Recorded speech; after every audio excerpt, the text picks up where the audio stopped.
Hi everyone.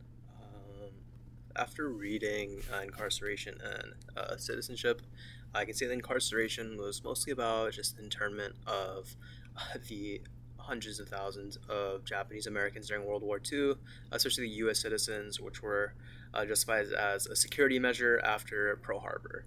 And it definitely explains how terms like relocation and evacuation were used to hide the fact that people were being just unjustly imprisoned. And the legal difference between internment, typically for foreign nationals, and incarceration became unclear in this case because the camps were first controlled by the U.S. Army, and later the War Relocation Authority, the WRA, kind of took over that.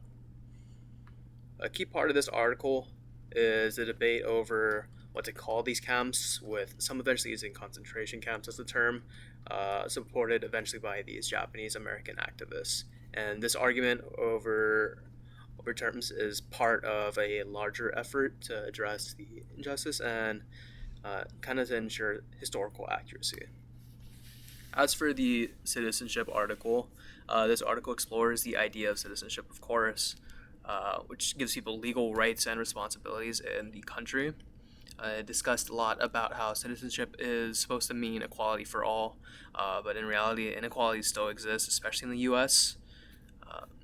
A bunch of critics say that citizenship hides the fact that class and racial inequality still exists, making it seem like everyone is treated equally when they're honestly not. And ethics studies scholars point out how non-white groups, especially even the Asian American population, are often left out of full citizenship and treated like outsiders, very much alienated.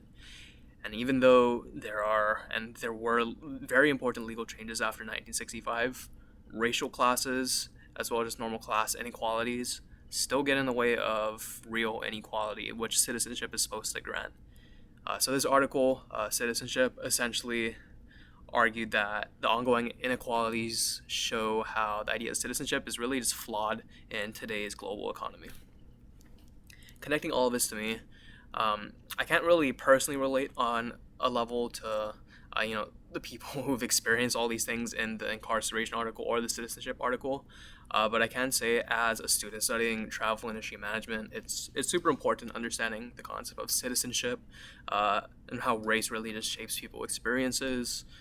And it's really good because it can help me as someone providing service to someone, inform me of their perspective on inclusivity and diversity in the industry. Connecting this to a previous material, Holy Holy Bushi, our previous reading, I can say that there's obviously major themes of just racial injustice and exclusion, especially injustice through legal actions, and like all these laws that were put in place to create this false sense of citizenship. Moving on to some questions asked from our previous article. First one is, although sugar plantations and the five just don't exist anymore in Hawaii, how is Hawaii currently influenced by the haole elite? And I can say definitely the cost of living in Hawaii is the biggest thing. Hawaii is just such an expensive place to live, and because Hawaii is so romanticized by all the people who we call haoles in Hawaii, I can say that it really impacts the people that live here, not just the actual Hawaiians of Hawaii, but the people that have been living in Hawaii for most of their life, if not all of their life. On to the next question, how different would the islands be if they weren't so heavily influenced by outside nations? I'd say they'd be very different. Biggest thing being annexation of Hawaii. It wouldn't have ever been a part of the U.S. if we didn't have this major heavy influence from outside nations, and we would have still been the Kingdom of Hawaii today. So overall, I think both articles point to very important matters, talking about citizenship, this and that. But all these things wouldn't have really been an issue relevant to Hawaii if the elitists never really came to Hawaii and annexed it.